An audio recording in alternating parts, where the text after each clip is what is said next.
you ever feel like you're searching for answers everywhere but inside yourself? You ask for signs, you seek advice from friends, you scroll through endless feeds hoping for that one quote that will make it all click. But that deep sense of clarity stays just out of reach.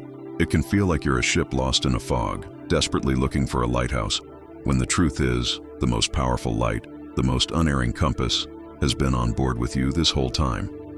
What if I told you that the most profound guidance you'll ever receive is already within you, just waiting for you to learn its language? So many of us walk through life feeling this subtle or sometimes deafening sense of disconnection. We look to others to validate our choices, to our partners for our sense of worth, to our careers for our sense of purpose. We're essentially outsourcing our own inner wisdom, and the result is a life that can feel like it's being run by a committee. It's a frustrating, exhausting cycle. You take someone else's advice and it feels hollow. You follow a path that looks good on paper, but your soul feels starved. This constant seeking outside of ourselves is the source of so much anxiety and uncertainty. We're asking the world for a map when we are the very territory we're trying to understand. This feeling of being lost isn't a personal failing. It's a symptom of a world that often teaches us to silence our inner voice in favor of outside authority. But the cost is huge. It can lead to a life of quiet desperation, of feeling like a stranger in your own skin, of knowing deep down that there's more out there, but having no clue how to find it. But what if the solution isn't about finding something new? What if it's about remembering something ancient? What if it's about learning to tune into a frequency that has been broadcasting to you your entire life? In many spiritual traditions, this frequency is known as your higher self. So, what is the higher self? The simplest way to understand this concept is as the wisest, most loving, and most authentic part of you. It's the you that exists beyond the noise of daily life, beyond the fears and doubts you've picked up along the way. Think of your consciousness as having two distinct voices. First, there's the ego. The ego is the voice of your personality, shaped by past experiences, fears, and society's expectations.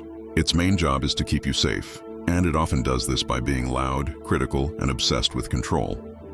It's that voice that replays embarrassing moments at 3 a.m. and constantly compares you to others. Then, there is the higher self.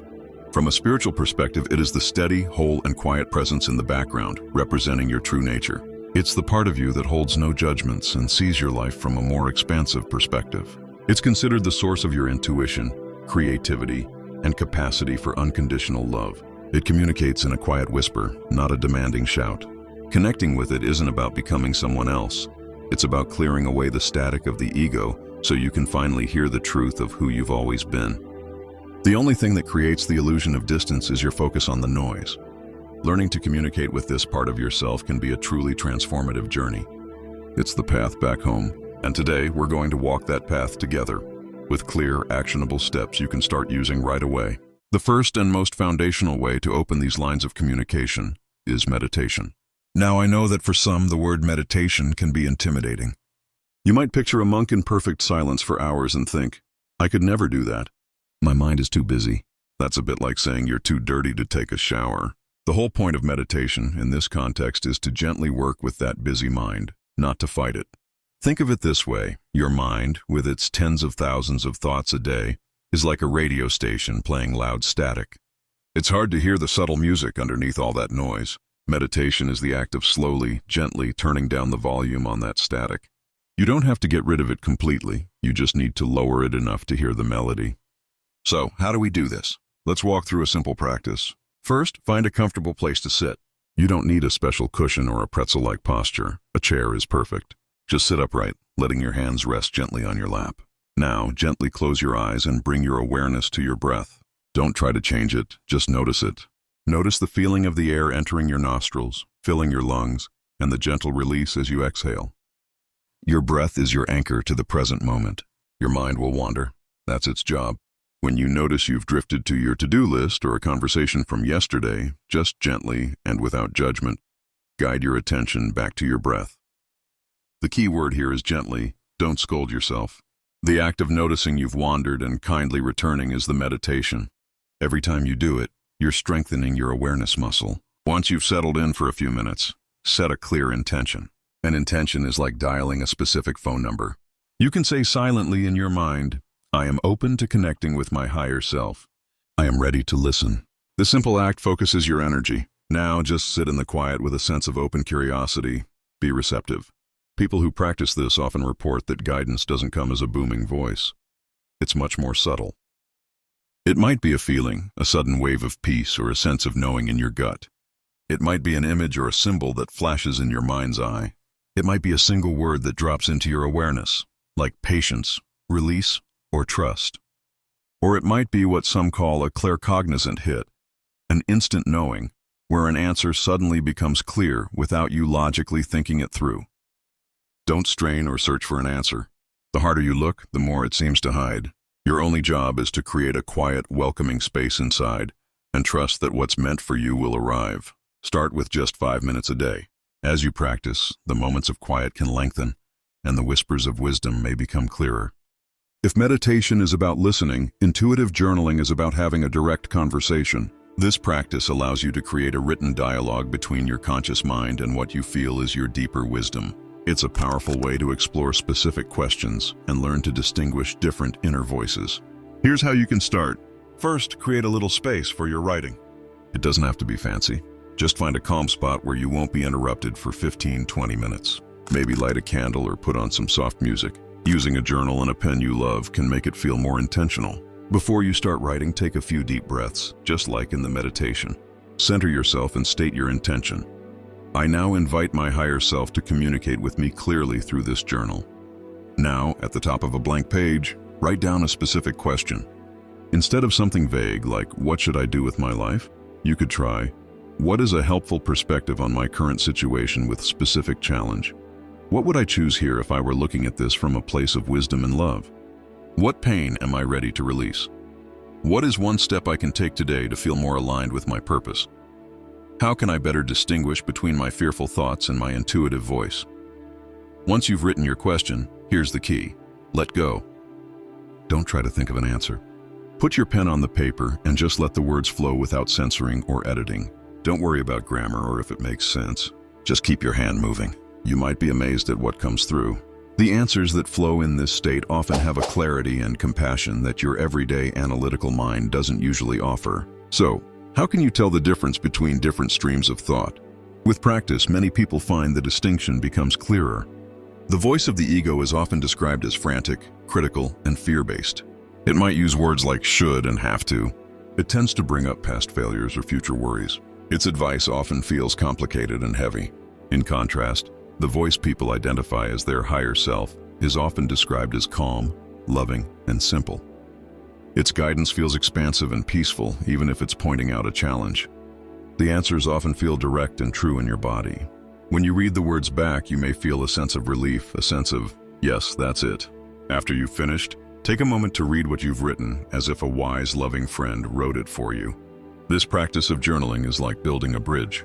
The more you use it, the stronger and more reliable it can become. Once you begin opening these inner lines of communication, you might start to notice that guidance also seems to appear in the world around you. This is the magical realm of synchronicity.